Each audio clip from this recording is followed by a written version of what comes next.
yourself in a place where there's nobody to ask, there's no Google to ask.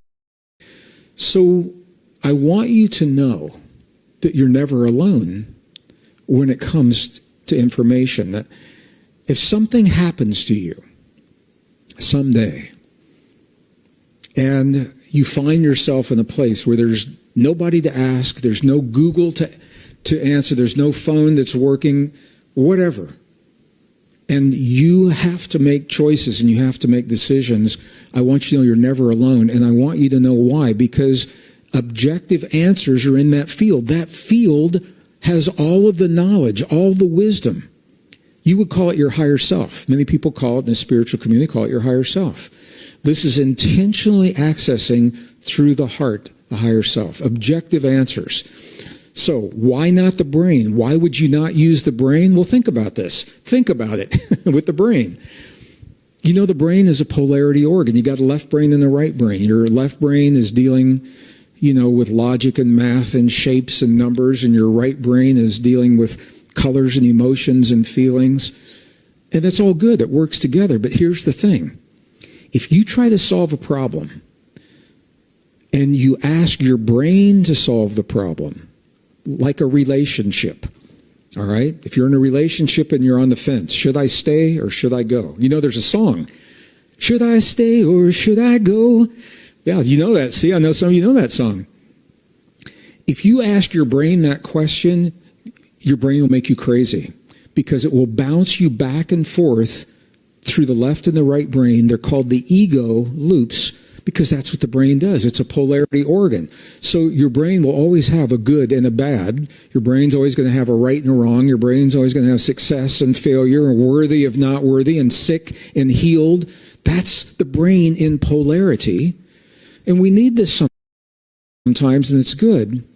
But when you're asking, if you want objective questions answered, and you're asking yourself, you want to ask your heart in coherence. And we're going to do this together. Ask your heart in coherence. Why? Because your heart is not a polarity organ. All right? In your heart, you're not going to have a left heart and a right heart, a good and a bad and a right and a wrong. The heart is really fast. When you ask your heart a question, 9 times out of 10, the question's answered before you finish asking. Because the asking is the formalization of a question that's already there. So it's a really fast process. And I want you to have this tool because in the next 5 years, between now and the year 2030, you're going to see information given to you in social media. You're going to hear it from friends. You're going to see it come down from higher places. And you're going to say, is this real? Is this true? What should I do? And everybody you ask is going to give you a different answer. Or there will be no one to ask because for whatever reason, that technology won't be there. And I want you to feel empowered. I want you to know that you are never alone. You always have the information that's true and right for you, and you always have. The key is to develop it and trust it. So I want you to know that you're never alone when it comes to information. That if something happens to you, look at this. Every cell in your body functions as a transistor. Toute personne.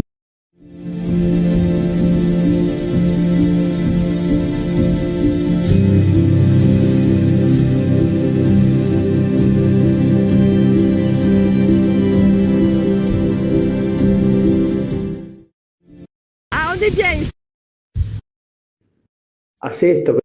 The physical heart is coupled to a field of information, now listen to this, that is not bound by the classical limits of time and space. What does that mean? That means there's a part of you that is not limited by the laws of, this is why intuition is so powerful. This is why a mother, and this is a story out of the book, a mother in Brisbane, Australia, whose son is stationed in a battlefield halfway around the world in the Middle East. All of our patches are based on a phenomena that I discovered, and it's a form of low-level light therapy. So the patches contain organic materials. They're stereoisomers of amino acids, sugars, and other natural materials. And they're processed in a way so that when they're activated by body heat, they will stimulate the skin with very low levels of light. This is a phenomena in science called photobiomodulation. Most people know it by you go in the sun, and especially here in Florida, and sunlight is going to cause our body to make vitamin D. Or sunlight is going to give us a tan. And the tan, of course, is melanin, and melanin is an antioxidant that protects the skin from damage.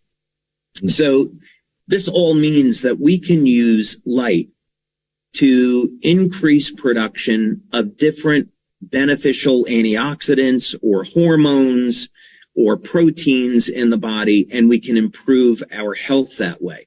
So the X39 patch stimulates the skin with light once you apply it to the body, and these specific wavelengths of light will cause an increase in a peptide called GHKCU, or copper peptide.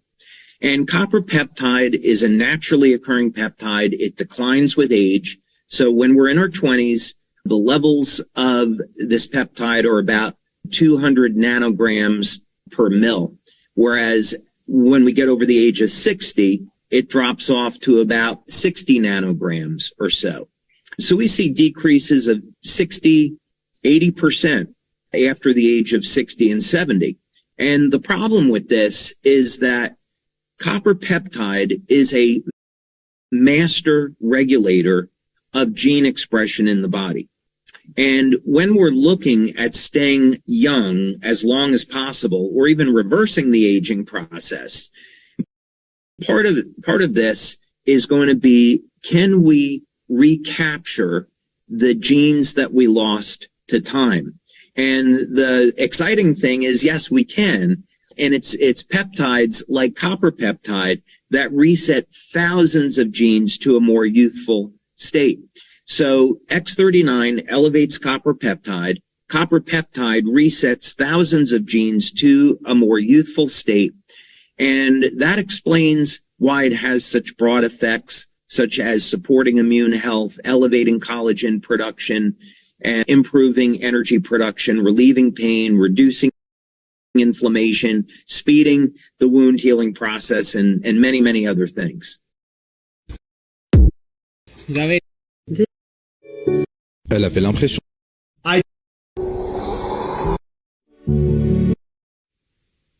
La surtout. Ok. I really know. C'était la grande surprise des physiciens quantiques, c'est que l'atome est vide à 99, et après la virgule, on peut y ajouter 6 ou 7 9, pardon. Donc ça veut dire que l'atome est vide à 99,9 999 999%. Donc quand on se réclame du matérialisme, on se réclame d'un millionième ou un 10 millionième de l'atome. Quand on se déclare matérialiste, on se déclare sur la petite pellicule de matière, c'est-à-dire, comme je vous ai dit, un 10 millionième ou un millionième de la matière. C'était la grande surprise des physiciens quantiques, c'est que l'atome est vide à 99, et après... Le cortisol chroniquement élevé, conséquence directe du manque de sommeil, accélère le vieillissement de la peau en dégradant le collagène existant et en ralentissant sa production. Deux hommes du même âge peuvent paraître avoir 10 ans d'écart selon la qualité de leur sommeil sur la dernière décennie. Ce n'est pas seulement une question esthétique, c'est un marqueur visible d'un déséquilibre hormonal interne bien plus profond. Tout ce qui existe a son contraire, et c'est une loi universelle. Il existe une loi universelle que peu de gens connaissent, et pourtant, elle explique absolument tout ce qui se passe dans ta vie. Dr. Jane, in today's world, in today's marketplace, there are so many products, right? We're constantly being inundated with all these different products.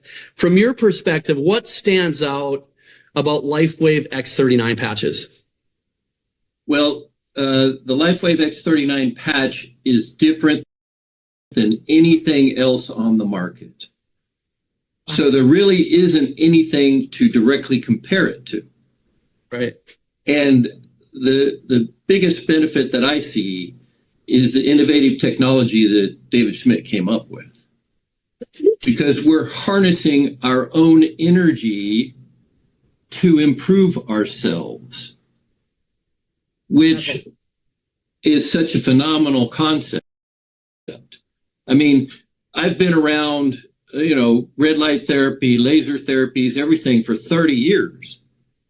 But those are all external sources. And a lot of them are foreign to us. So when you take something that we emit and reflect it back into us that was just in us, and you get these phenomenal effects, it's truly an innovation that I haven't seen anything come close to in my 30 plus years of practice. Wow, that is so remarkable. I mean, and you've been a doctor for 30 plus years. You're a family practice doctor, correct? Where are you located? Edmond, Oklahoma. Okay, amazing. Oh, yeah. So the beautiful thing about this is like what you're saying is so true. Red light's been around for a while, right? But, there's different modalities to do that. Red light beds, red light panels. And of course, this is the most affordable, simplest to use, right? So user friendly. You can take it with you. Nobody can carry it with you. Bed. Yeah. You don't have to drag a bed home or buy a bed for your home. That's right. All right, you attacking not. Humanity stands at a crossroads, facing the most critical decision our species has ever had to confront. Science is replacing evolution by natural selection with evolution by intelligent design. Not the intelligent design of some god above the clouds, but our intelligent design.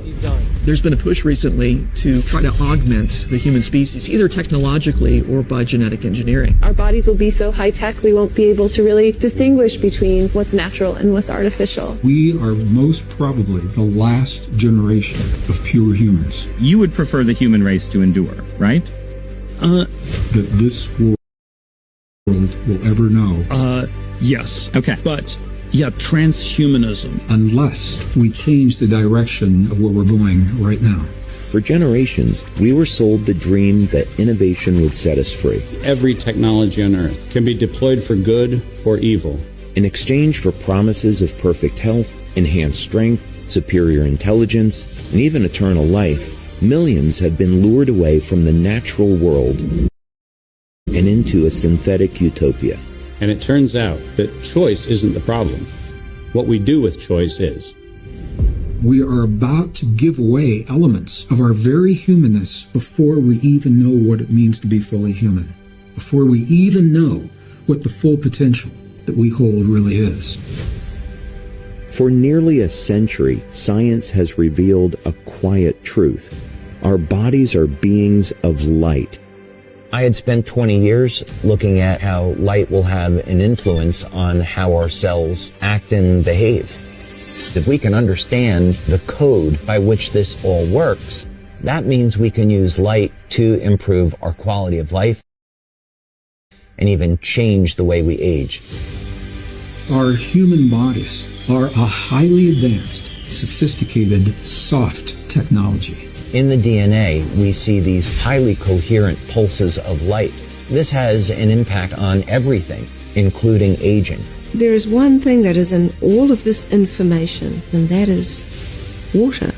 What we find is that there's a message encoded into the DNA of all life. Instructions that came from the mind of God for how life is to function. Water really is the storehouse for life and information.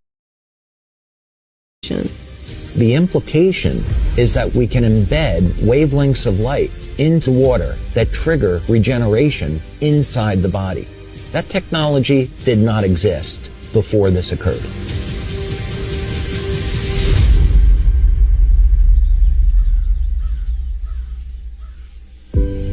In a world of technology, we just need to go outside, to put our feet on the ground,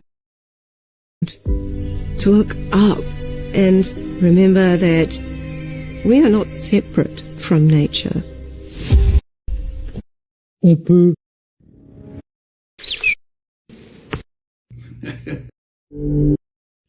Donc en fait, l'ingénierie sociale consiste à essayer d'obtenir de notre part que nous allions là où ils veulent nous amener avec le moins de résistance possible. C'est-à-dire qu'en fait, ce qu'ils veulent faire, c'est obtenir notre consentement. Alors comment est-ce qu'ils s'y prennent? Ils s'y prennent de plein de façons différentes, et c'est là que je vous renvoie à mon petit manuel, mais je voudrais pointer un élément qui me paraît extrêmement intéressant à conscientiser. Il va en fait nous préparer à lâcher notre consentement et à abandonner notre libre arbitre. Et comment vont-ils nous préparer? Et tout simplement en nous envoyant en permanence une représentation de la réalité à laquelle ils veulent que nous arrivions à travers la culture, au sens très large du terme. C'est-à-dire que ce soit les romans, que ce soit les chansons, que ce soit l'art contemporain, que ce soit la musique, que ce soit les émissions de télévision, les séries télévisées, le cinéma. Et pourquoi est-ce qu'ils font ça? C'est pour que toute cette représentation du réel auquel ils aspirent, ils veulent que cette représentation du réel devienne quelque chose de tout à fait banal et naturel pour nous.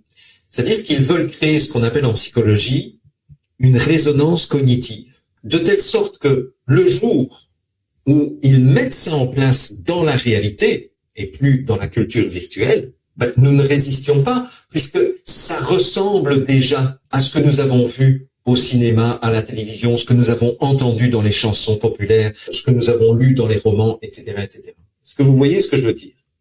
Parce que s'ils ne faisaient pas ça, nous serions dans ce qu'on appelle, toujours en psychologie, dans une dissonance cognitive. C'est-à-dire qu'on dirait non, ça j'en veux pas. Pourquoi? Parce que cette dissonance cognitive, elle viendrait d'où? Elle viendrait du fait que nous sommes restés attachés à nos valeurs fondamentales. Nous sommes restés ancrés dans ce qui est bon, dans ce qui est vrai, dans ce qui est beau pour nous. Et donc, c'est clair que on serait complètement en dissonance cognitive, et quand on est en dissonance cognitive, on rejette immédiatement ce qui nous est proposé. C'est pour ça qu'il y a eu une multiplication de films catastrophes, par exemple, pour nous préparer à l'idée que les pandémies, ça existe. Alors que, et ça, j'en ferai la démonstration dans d'autres vidéos, les pandémies n'ont jamais existé avec les causes telles qu'on nous les présente.